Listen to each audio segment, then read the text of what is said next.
அனைவருக்கும் வணக்கம். நாம இன்னைக்கு பார்க்கக்கூடிய தகவல், சிறுநீரகங்கள் பாதுகாப்பாக இருக்கணும்னா, நம்ம என்ன பழங்கள் சாப்பிடணும் அப்படிங்கிறத தான் பார்க்க போறோம்.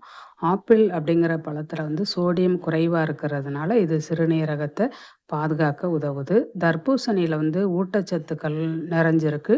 நீர்ச்சத்து அதிகமா இருக்கு. அதனால நச்சுக்களை வெளியேற்ற உதவுது. ஸ்ட்ராபெர்ரி அப்படிங்கிற பழம் வந்து ஆக்சிஜனேற்ற அழுத்தத்திலிருந்து சிறுநீரகங்கள பாதுகாக்குது. செர்ரி பழம் வந்து ஊட்டச்சத்து நிறைந்த, சக்தி வாய்ந்த ஒரு பழமா இருக்கு. இதில வந்து அதிகபட்சமான நன்மைகள் இருக்கிறதுனால, இத நாம எடுத்துக்கலாம். வாழைப்பழம் வந்து அ அத்தியாவசிய ஊட்டச்சத்துக்கள் நிறைஞ்ச பழமா இருக்கு. அ சிறுநீரக நோய் இருக்கிறவங்க மருத்துவருடைய ஆலோசனையோட தான் இந்த பழத்த சாப்பிடணும். அவகோடால வந்து கொழுப்பு மற்றும் பொட்டாசியம் வந்து அதிகமா இருக்கு. சிறுநீர் வழியாக கால்சியம் வெளியேறத இது குறைக்குது.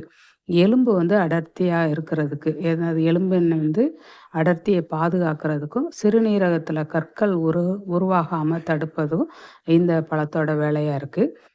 இதையும் வந்து சிறுநீரக நோயாளிகள் சாப்பிடும்போது மருத்துவருடைய ஆலோசனையோட தான் சாப்பிடணும்.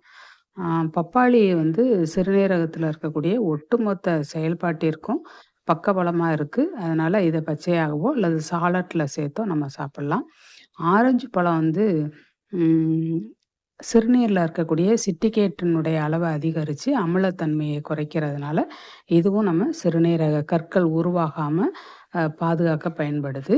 அ அடுத்து வந்து சிவப்பு திராட்சை வந்து சிறுநீரக செல்களை ஆக்சிஜனேற்ற அழுத்தத்திலிருந்து பாதுகாக்கிறதுக்கு உதவுது.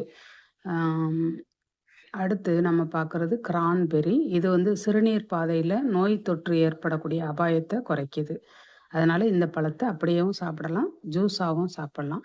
இந்த பழங்களை எல்லாம் சாப்பிட்டு நம்மளுடைய சிறுநீரகத்த நம்ம பாதுகாப்பா வச்சிருக்கோம். நன்றி, வணக்கம்.